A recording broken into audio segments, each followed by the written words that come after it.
That's going to be a fun conversation because I have feelings.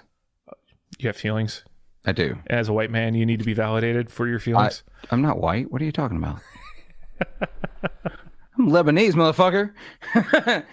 Just because the census calls me white. I should let you know I started recording right about then. That's perfect. Right, perfect. We'll get that in. No, don't. Please don't. I'll put it over the exit music so you're even more mad about it. Oh, God. I'm so pissed off. I've stopped already. doing it. I've stopped doing it after you complained. I hope you're happy. I'm very happy. Our episodes got longer because of Philip. I listened to y'all just to get to the exit music. You know, you can just go on a streaming service and like listen to that song. I know. But you just really like it at 1.5 times speed playback, don't you? That's when it really sounds good, doesn't it? I haven't listened to it at 1.5. I listen at regular speed. One of my favorite things is when I actually meet like Ryan or Blake or people in reality. I'm like, oh gosh, you guys speak slow. Yeah, I listen to all podcasts at normal speed. I listen at accelerated speed because that's kind of the speed I operate at. Mm-hmm. As you're probably well aware, I talk really fast sometimes and just kind of want to move on because that's just... I live my life at an impossible pace. It's background noise to me if it's moving too slow. I just wait till I hear something that sounds important again. Oh, that works too.